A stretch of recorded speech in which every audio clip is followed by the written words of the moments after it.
Gavan and Melanine, and well met indeed. I am Arche Galadirthin, the head of Divide and Conquer, and welcome back to another lore video, or video of the background story to Middle-earth, covering this time the Ainulindalë creation and other matters, mostly centering, of course, upon, therefore, the Valar, and the Maiar, or the Ainur, as I will explain very briefly. There again is that favoured image I like so much of the Valar and the concepts behind each of them. But when talking about the creation and talking about essentially the Pantheon of Middle-earth is where we are here, and the gods, one must begin with Eru Ilúvatar the One. Now Eru Ilúvatar the One that's his full title. He's often shortened to either Eru or just Ilúvatar. Normally actually it's just Eru. The children of Eru Ilúvatar are called the Eruhini, and they are the elves and the mortal men. And so Eru is the most common shortening of his name. And he is the ultimate god. He's arguably the only one who can actually be called a god. The others are kind of just spirits or angelic beings. And Eru Ilúvatar is the one who creates life. Now, he creates life and he creates existence and he creates the Valar and the Maiar, but then he's assisted by the Valar and the Maiar in the creation of the universe. So before the universe exists, there's Eru Ilúvatar, and he's kind of nothingness and everything all in one. And then he creates these lesser gods, which we shall refer to the Valar as titans for the duration of this video, and the Maiar as spirits. That's the link I like to try and create in my own mind. And Eru Ilúvatar creates these beings, the Valar and the Maiar. And then together they sing creation. The Ainulindalë is the name of the creation mythology or mythos in Middle-earth. And the world is sung into being.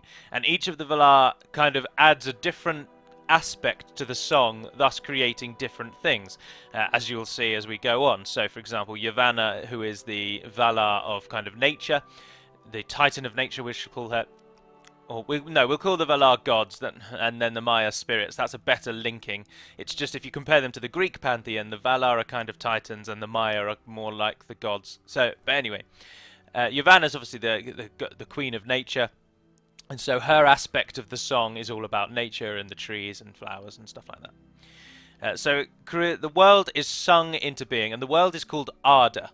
That's something for you all. The entirety of the world is called Arda. So Middle-earth is actually only a continent on the face of Arda, which is the globe itself, the world. Upon the creation, and after the creation of the Ainur, which is the collective name of all the spirits beneath Eru Ilúvatar, so Valar, Maiar, they're all called Ainur. Some of these Ainur then opted to enter into creation as almost like it's gods. And these are where they then become known as the Valar. So there are thousands probably of Valar, there are thousands of Maiar, but the ones who actually enter creation are then called the Valar. But they are all collectively known as the Ainur. So some of them enter into Arda, and they become the Valar that we're going to talk about, and the Maiar we talk about here. The Maiar are a lesser form of Ainur, so the Valar are the most powerful, the strongest, the key to creation, and the Maiar represent smaller aspects, and they are kind of like spirits or angels. Amongst the Valar, the men are all called lords, and the women are all called queens. Many of them are married. A couple of them are actually said to be brother and sister, which is interesting given that they have no real parenthood. They're kind of all brothers and sisters, as Eru creates them all himself. There we are. And the 8 strongest Valar, or the 8 strongest good Valar, it should be said, are known as the Aratar. And I'll talk about those in a second. So let's dive on with the Valar. So that's creation. It's sung into being by these beings created by Eru himself. Now Eru actually very rarely then affects Middle-earth. He barely ever does anything again. Key events from Eru himself are said to be the return of Gandalf to Middle-earth after his victory over the Balrog, but then subsequent death. It is said to be Eru himself who then allows Gandalf to return to his mortal body. Obviously Gandalf is a Maiar, as we'll cover in a second, so he can't actually die anyway, but his physical body could die, and it's only Eru's power that allows him to return to that same body. That's one of the very few times Eru ever bothers with Middle-earth. Very much like, dare I say it again and reveal my atheism, very much like our own God of Christianity and Islam. He doesn't really ever do anything again. So he creates it and then sods off. And that's kind of it. He comes in again to give Gandalf his body. Doesn't really affect it any other ways. But the Valar, they do affect it. Now, the greatest and chief of the Valar, although it should be said that he's the greatest in authority but not in power, as we shall see later, is Manwë. Now, Manwë is the king and chief of the Valar, or as I say, king and chief of the good Valar. And his domain is air, wind, and clouds. All of the great eagles of Middle-earth are the servants of Manwë. They're his eyes and scouts and whatnot.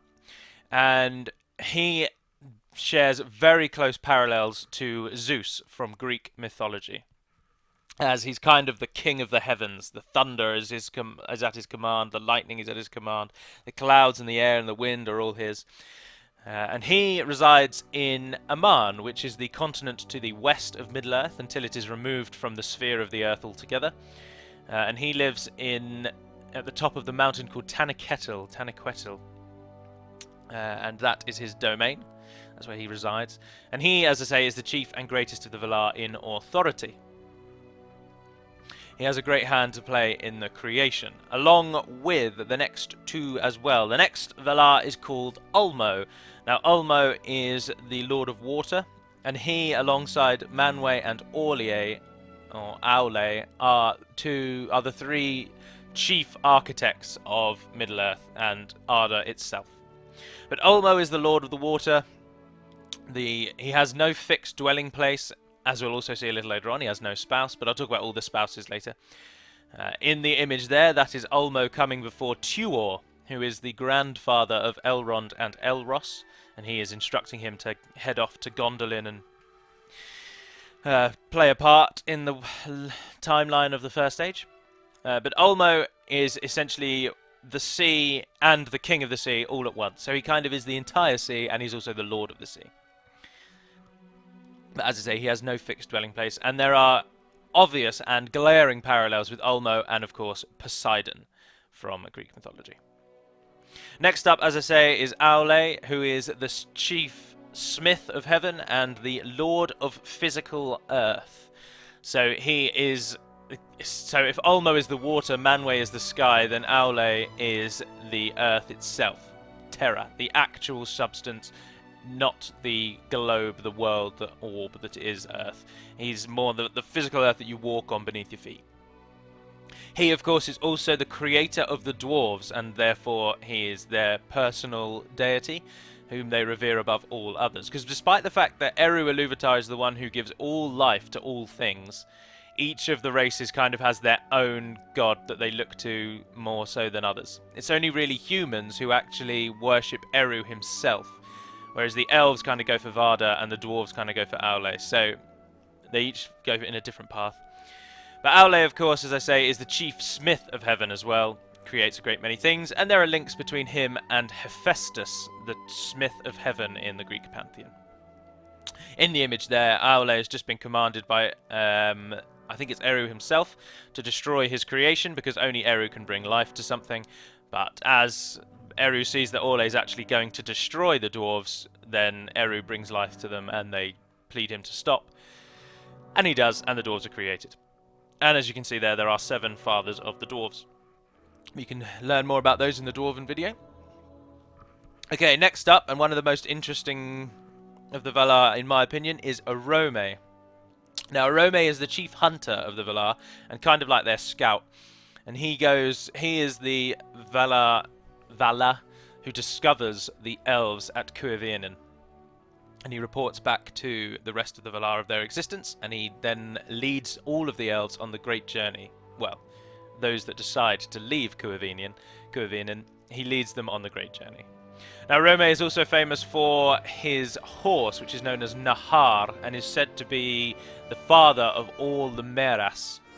So the line of the Meras comes from Nahar himself, who is Orome's steed. He's also known as Auror in Sindarin, that's his alternative name. Now, the links between him and the Greek pantheon are he's very similar to Artemis, the Greek goddess of the hunt. I thoroughly enjoy the Greek pantheon, and that's why I am adding this little bit in. I find their god system amazing, and I would much rather we had that than our current monotheism. Anyway, Arome is the chief hunter and the kind of scout of the Valar. He doesn't really have a domain, whereas all of the others have had something that they control, so sky, earth and water. Arome doesn't really have that. Not all of the Valar actually physically command something. Some of them just exist. And Arome is one of those. Okay, now we come to the Valar known as Namo or Mandos. Now he is very, very important, and he is the Lord of the Dead. Now, Mandos is also the name of the halls that the souls of elves go to upon their physical death. So if an elf is killed in battle or by poison or, I don't know, illness, then their soul goes to the halls of Mandos, where it is then judged by Mandos himself. Now, as I say, his name is Namo, but he is often and more commonly called Mandos, which is also the name of his halls. There's a prophecy as well given by Mandos. It's called the Doom of the... Is it the Doom of the Noldoreen? Or the Doom of the... I think it's... No, it's called the Doom of Mandos. Oh, I can't remember. I should have written it down. But anyway, he's the one who prophesies that the Noldor will be banished from Aman, and they'll do great treacherous deeds. And he speaks out about letting them return when they then plead that they should be allowed back. Because as you may or may not know, the Noldoreen elves actually slay some of the Telerian elves in their attempts to return the Silmaril, which is stolen from them by Ungoliant and Melkor Morgoth. Well, Melkor and Morgoth, really. I think Ungoliant does the deed, and then Melkor takes them and runs away to Middle-earth. And the Noldoreen then try and chase him down, and they come to the Teleri, and the Teleri say, "You can't use any of our ships. Sorry, we like our ships too much." So the Noldoreen then slay the Teleri and steal their ships. And so for that, they are banished from Aman. But then after time passes, they want to return, and eventually they're allowed to, but Mandos suggests that they shouldn't be allowed to return. Of course, he is essentially the same as Hades. Hades, of course, in Greek mythology is the name of the underworld and the god. The names are interchangeable, and it's the same situation here. The halls of Mandos are kind of like the underworld, and Mandos himself resides over them. So really clear links to Hades with Mandos.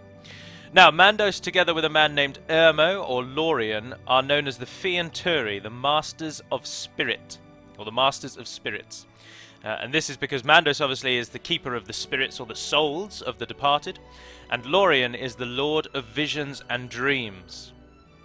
So together they control the supernatural, as it were. He, again, like Mandos, takes his name from the place that he dwells, a land known as the Gardens of Lorien. Shares the same name as Lothlorien, I'm aware, but Ermo is his other name, Irmo. Ermo. And he, as I say, is just the Lord of Visions and Dreams, and that's really all we know about him. There are links. He could kind of be paralleled with Apollo from Greek mythology, but we're now getting to a point where the links get very, very tenuous indeed. It's only a little side bit mentioning the Greek mythology. Tolkien never says that he bases any of the gods off of any of the pantheon from Greeks or Romans. Obviously they have the same, they just have name changes. But there are links, and it can be said that some of them are the same as. Okay, and then finally, or not necessarily finally, there is of course one following, but next of the good Valar is Tulkas. You may recognise Tulkas because I named one of the Imladris units after him in the Divide and Conquer submod. But Tulkas is the Lord of Strength and is the physically strongest of all the Valar. And it's said actually that he is so strong and powerful that he is the only Valar who is actually feared by Melkor Morgoth, the great and chief enemy of the world. So strong is Tulkas, in fact, actually, that upon his arrival to Arda, it should be noted that he is the final Valar to finally decide to come down into Arda itself and not exist up in the heavens with Eru. And he arrives quite a long time after all of the others, and he comes chiefly because Melkor is causing a bit of a stir. Melkor, of course, is as we'll talk about in a second, Melkor is their main enemy. But the Valar will drop in. Melkor's already being a bit... He's being a bit tetchy, and then it develops into full scale, I want to rule the world. And the Valar don't really know what to do, but then Tulkas drops in. and he wrestles with Melkor and completely obliterates him. Basically, he captures him, binds him in chains, and takes him back to Aman, the dwelling place of the Valar.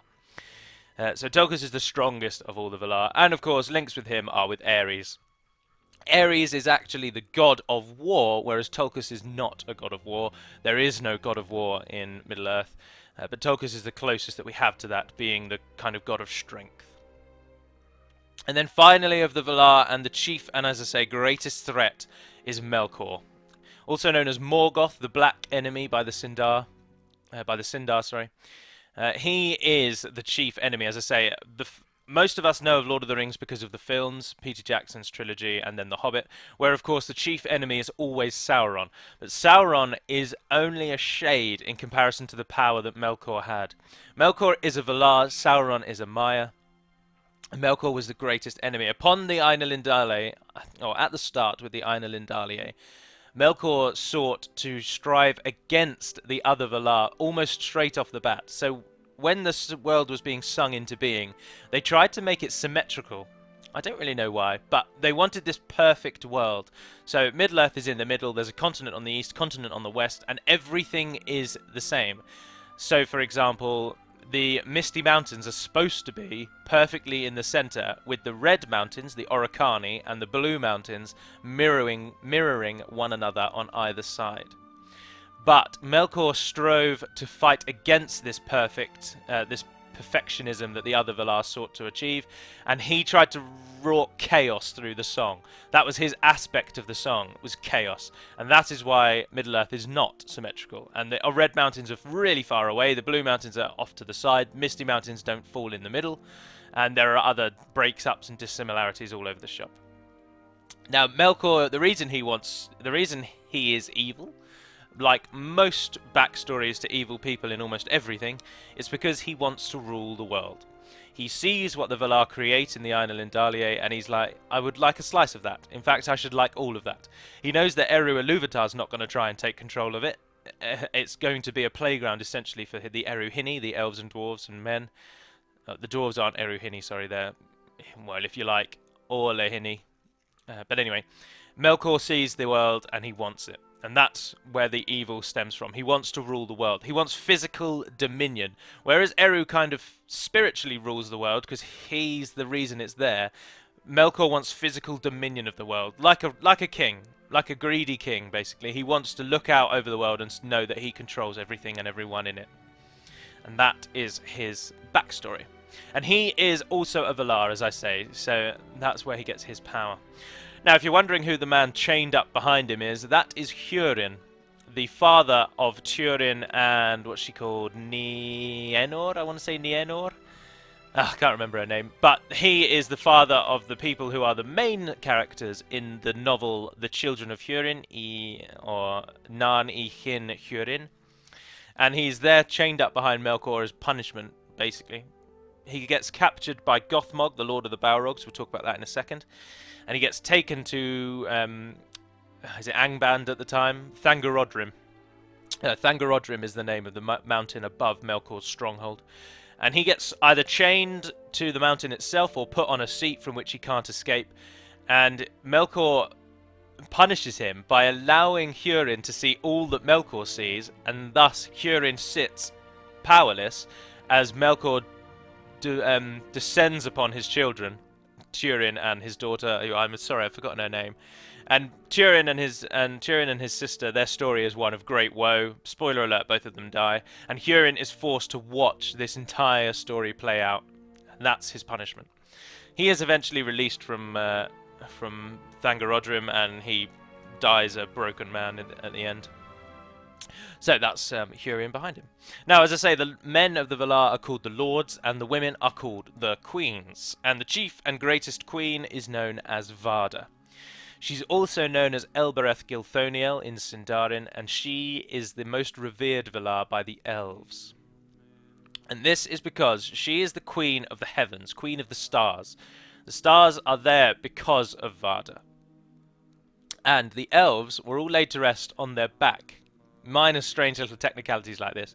So when they open their eyes, you need to know that when the elves awake at Cuivianen, there is no sun, there is no moon, and there is no light at all.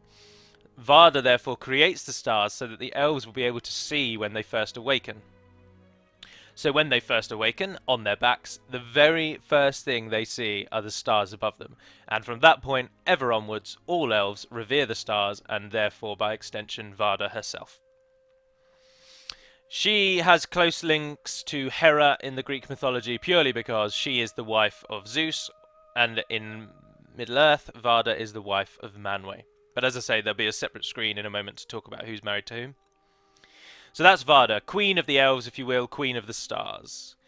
Next up is Yavanna. Now, Yavanna is, as I said, the queen of nature. She is nature and all at once, but she also creates nature.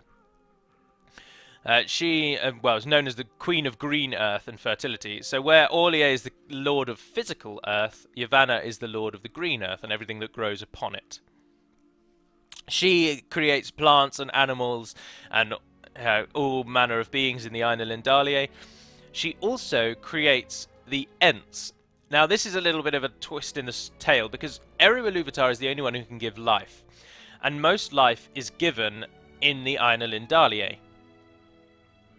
So the dwarves are created after the creation. They're kind of like a side project of Orlé. And Eru then bestows life upon them as a gift. But almost everything else is created at the beginning of time. The elves are laid to rest. I don't know, I can't recall if humans are made then and just don't awaken. We don't really know too much about the humans awakening. Whereas the elves, it's detailed extensively. The creation of humans and their awakening is not really well known. But anyway, at the beginning of creation, Yavanna creates the Ents, the guardians of the forest. Now it's said that she creates these to counter Orlier, her husband, Orlé, and his creation, the dwarves, who were likely to destroy green things. The dwarves obviously burn things, they burn a lot of wood for their fires, they carve out the halls of the mountains. So the Ents are said to be a creation to defend nature, and it is therefore argued that along with the great eagles of Manwë, the Ents are arguably the oldest physical beings on the face of Middle-earth. So whereas the Valar and the Maiar have been, they've existed since Eru created them, they're the first beings of existence. They're not really physical beings, they're spirits. They exist all the time, all around us, everywhere. Whereas the Ents are the first actual physical being, the first thing, if you will, that walks the earth. So there is a very strong argument to suggest, and it's argued on numerous times, that Fangorn, or Treebeard, the chief Ent, is actually the oldest being on Middle-earth itself. Even older than the Valar and the Maiar, because he's created first, and then they descend into Middle-earth. So it's argued that Treebeard is the oldest thing on the face of Middle-earth. And they're all courtesy of Yavanna. Her other name is Kementari. She's also known as Kementari, and she shares very close links to Demeter, known as Ceres in Roman mythology. She's the queen or the goddess of fertility, like natural fertility, crops and growth and whatnot, not human fertility. Next up is Nienna. Now Nienna's we're getting to the real dregs of the Valar now. Many of these have very little written about them. All that we know of Nienna is that she is the Queen of Mercy and the tutor of Gandalf. And that plays a very big part in why Gandalf is so merciful and fights and strives for good. She is also said to constantly weep. She cries non-stop. And but these tears are tears of healing and pity. So there we are. The closest link that she has to any of the Greek pantheon, although it's very tenuous indeed, is Athena. But Athena is the queen of the goddess of knowledge and wisdom, whereas Nienna is the queen of mercy. But she's the closest link through her healing and pity. She's not the queen of healing. Her tears just have healing powers. And that's Nienna. Very little else known about her. Similarly, Este, the next Valar, as you can see, she's very little known about her because the image quality drops. There aren't these fancier ones for these people. And Este is the queen of healing, and that is all we know. She Oh, well, we do also know that she resides in the gardens of Lorien, hence the image with the trees all around her. And she is indeed, I believe, married to Lorien, as we'll see in a moment. But Este is the Queen of Healing, and that's really the part that she plays. That's the only part she plays. Now, next up is kind of like Mephala from Skyrim. It's Vaere. Now, Vaere is the queen.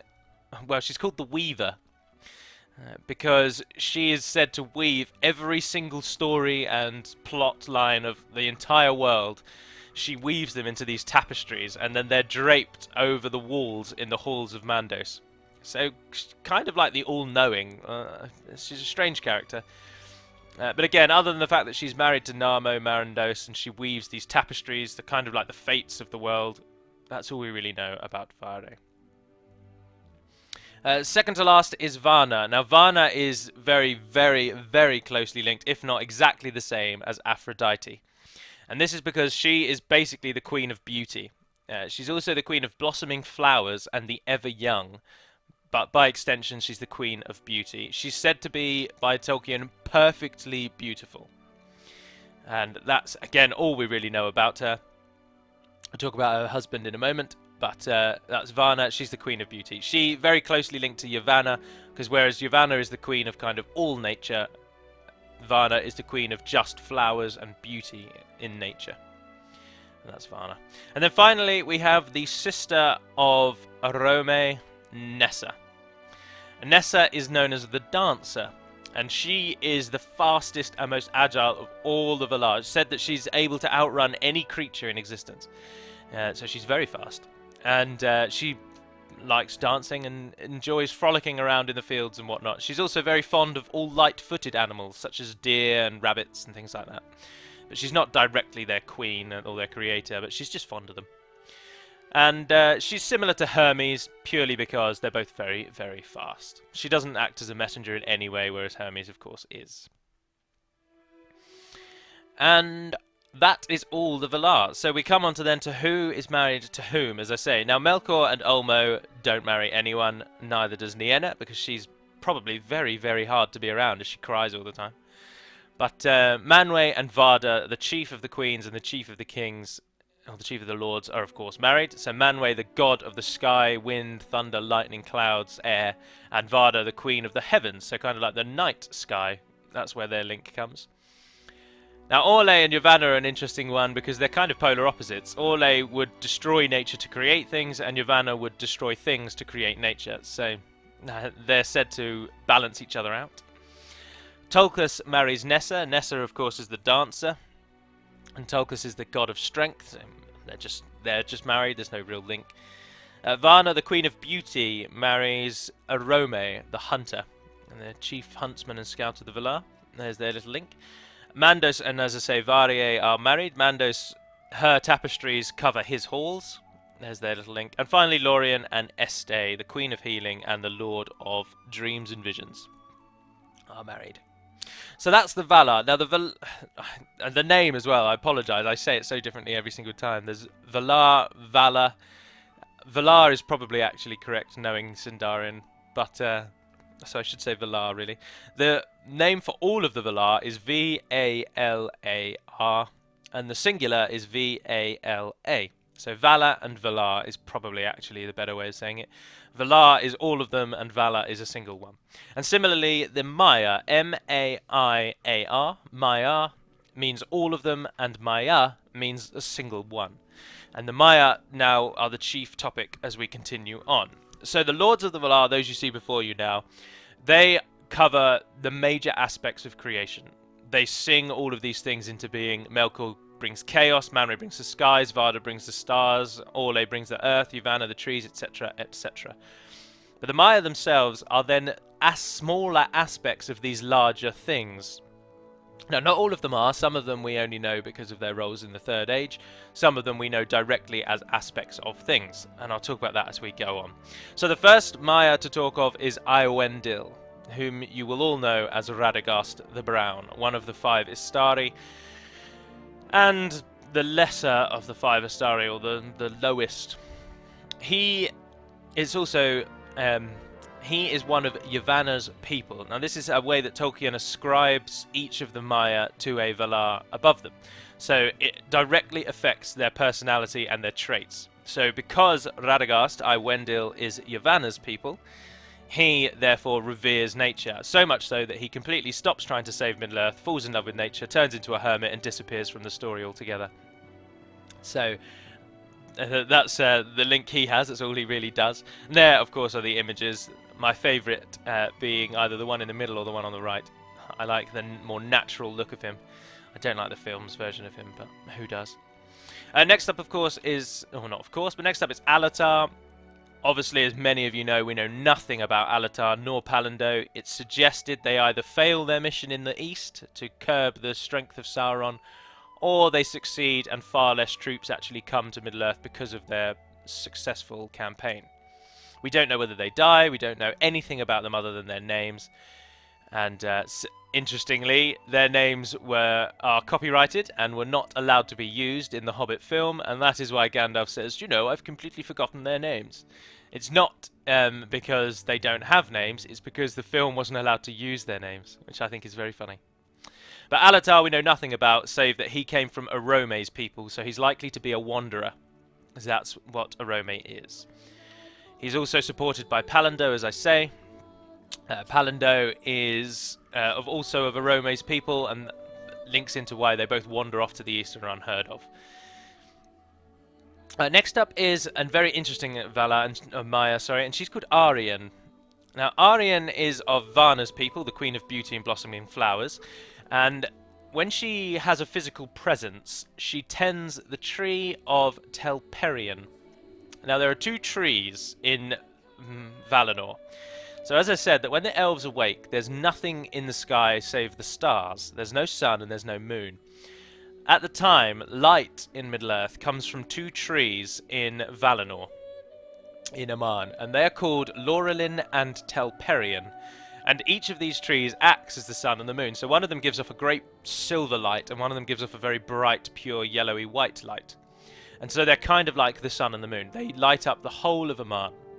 And Telperion, the one that equates to the sun, forgive me if it's the other way around, it's all off the top of my head, that is tended by Arien. She's kind of like the forester of the tree. I don't know what someone who tends a tree is called, an arborist maybe. But she tends the tree. Now the trees are eventually destroyed by Melkor and Ungoliant because he likes darkness, but aspects of the trees are saved and the sun and the moon are created. But they need to be guided across the sky, similarly to how in Greek mythology the sun and the moon are guided. They're physical things rather than they are kind of like Titan gods rather than actual things. So the sun is guided across by Helios, and the moon is guided across by, I think, Serene. I believe she's the queen, the goddess of the moon. But similarly to that, there's two Maiar who form the same function here. So when the trees are destroyed, the sun and the moon are created by the Valar from the remains of the trees, the Telperion and Laurelin. And Arien is chosen to guide the sun. Now it's said that even before she becomes the guide of the sun, her eyes are so piercingly bright that the Eldar, which is the generic name of all elves, they are unable to look upon her for fear of burning out their own eyes. So she's very powerful. She's also said to be actually very powerful. She's said to be incredibly strong, and in some versions of the Legendarium, Melkor actually wishes to have her as his wife. So she's very powerful indeed.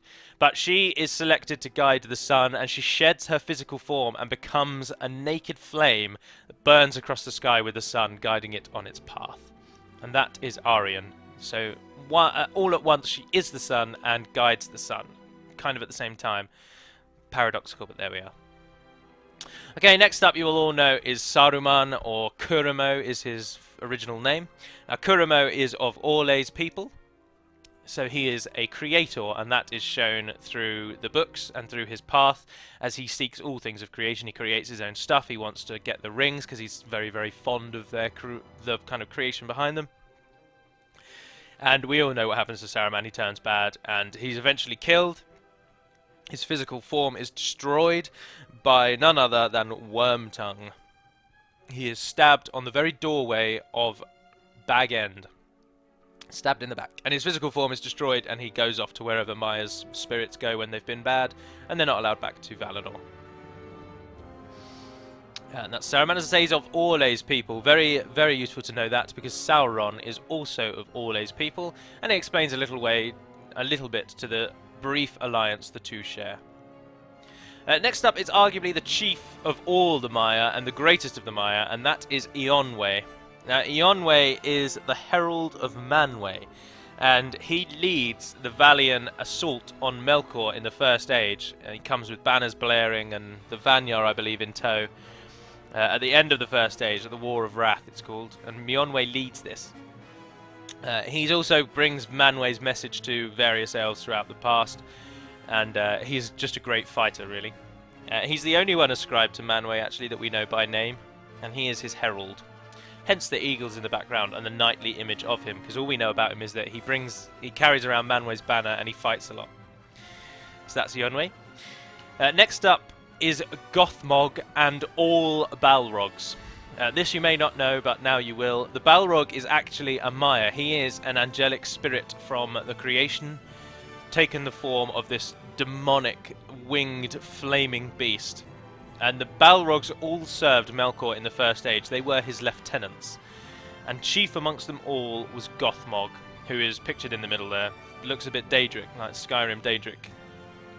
But Gothmog is the greatest of all Balrogs.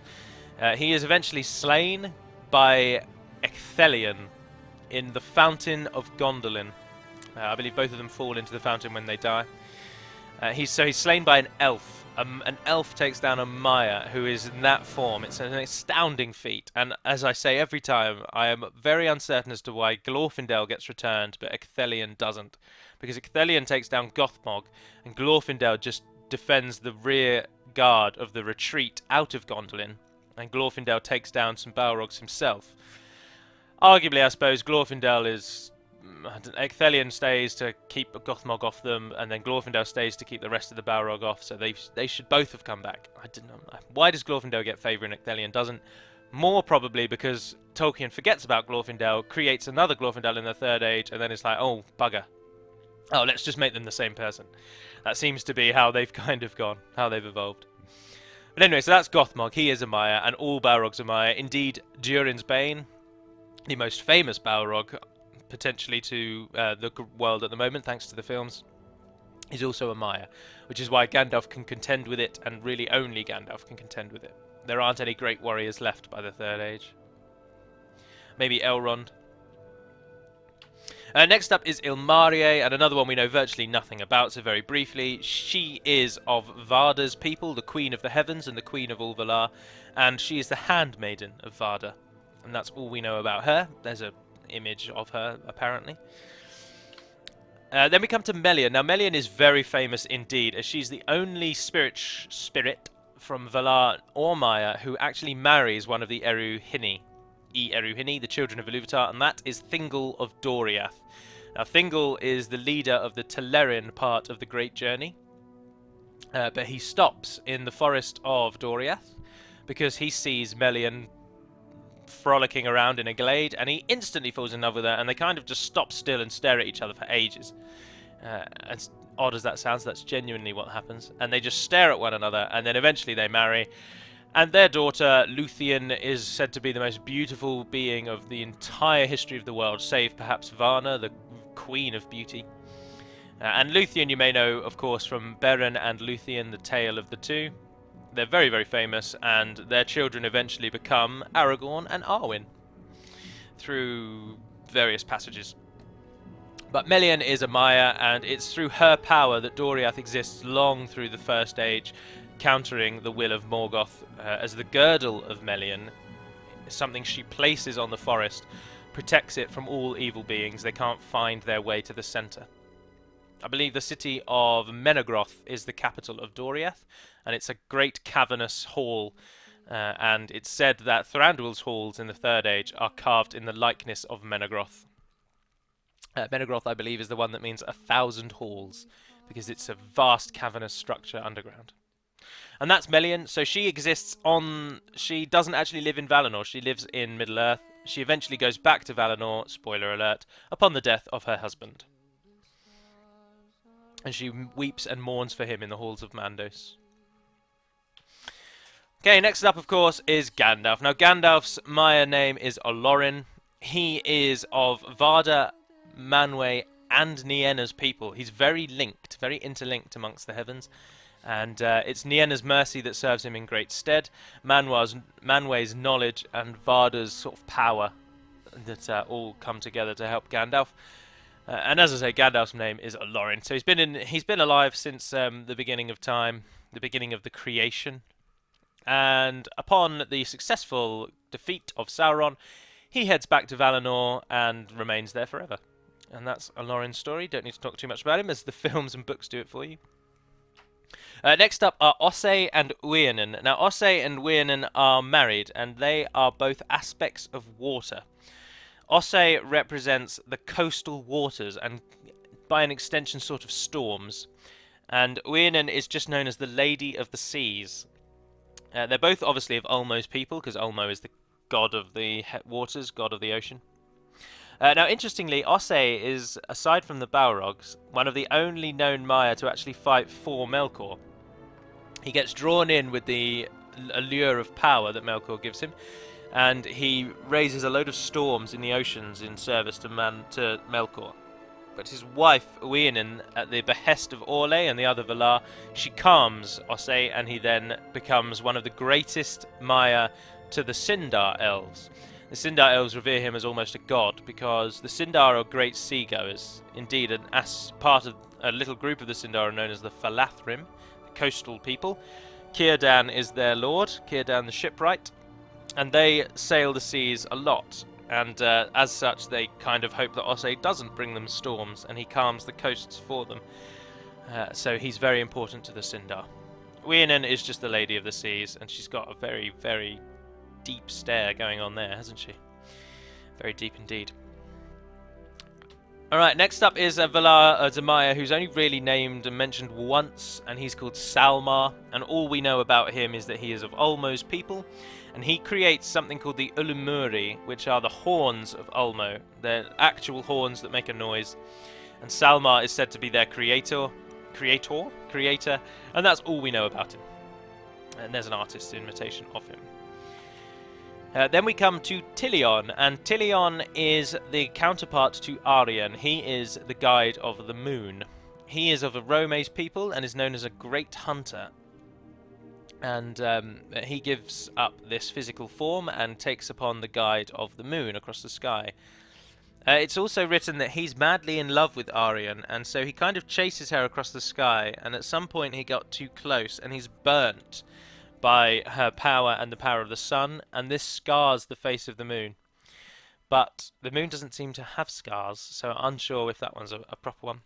It's also written that Tilion is kind of lazy, and he's a bit wayward, and he can't forget his hunter and wanderer roots, and so sometimes he doesn't appear in the sky at all, and other times he appears very fleetingly, and this is Tolkien's description of why the moon goes through phases. So when there is no moon, it's when Tilion is out hunting and running around and wandering. And I think that's a very, very clever way of describing the changes to the moon. And finally, we end the video with Sauron. Sauron, of course, is a Maiar, same being level as Gandalf, Saruman, all those I've said before. But he is arguably the most powerful of all the Maiar, which is why why Gandalf can't directly counter him. Sauron is also of Orlé's people before he is enslaved by Melkor. Well, not enslaved, before he is attracted to Melkor because he desires power also. But he is of Orlé's people, and it's very true. If you take away all of the evil that Sauron does, he is a phenomenal creator. He's incredibly talented with smithing and just creation in general. Only someone as powerful as Sauron would have been able to create the rings. Saruman might have had a shot, but they wouldn't have been as powerful. Of course, Orlé would have been able to do it, but Sauron's the only one who would have been able to pour such malice and strength of his into the ring. This is all through his knowledge of creation and just general wisdom, really. So he is turned over to Melkor almost immediately. He's said to be one of the first Maiar to turn against the will of Eru and join Melkor's side. Because whilst the Valar are kind of apathetic, whilst they know that Melkor is bad and they don't really like what he's doing, they kind of just leave him to it for a really long time. And then eventually they decide at the War of Wrath, oh, we've had enough, like, let's go and deal with him. And that's arguably only because Eärendil braves the voyage from Middle-earth to Aman on his own, sets foot in Valinor and pleads and begs and says, if you don't come to Middle-earth, Melkor's going to wipe out everything and it will be you versus him then. What are you going to do? And the Valar join in and they take down Melkor. But before the Valar deal with Melkor, he's allowed to roam around freely, and in that time he gets a lot of Maiar over to his side with his clever tongue and promises of power. And a lot of the Maiar do desire power. You create this grand world, you have a hand in its creation. You might then want a little bit of it for yourself. So a lot of them do side with him. And that is it. Those are all the named Valar and Maiar and Valar. And all the Valar reside in Aman, in Valinor, in various places. The Halls of Mandos, the Gardens of Lorien, the Mountain of Tanaketil, and the Palace of Ilmarin. Whereas the Maiar are all sort of more fleeting. They dot about, they go where they like, and they can do all sorts of bits and pieces. But that is that. So thank you very much for watching, if indeed you have. I do hope you've enjoyed this video of the Pantheon of Middle-earth, as we dive deeper into the first age of these lore videos. I'm thinking the next one might be a Hobbit video, actually, before we fully go for the first age, because the Hobbits do have a very, very interesting history, a very well documented history, I should say, because they're meticulous with their folklore and their genealogies. So we might look at the Hobbits next week. But for now, that will end this video, so thank you very much for watching, if indeed you have, and until we speak again, dear friends, Navar and Aden Perimad Melonin, and farewell.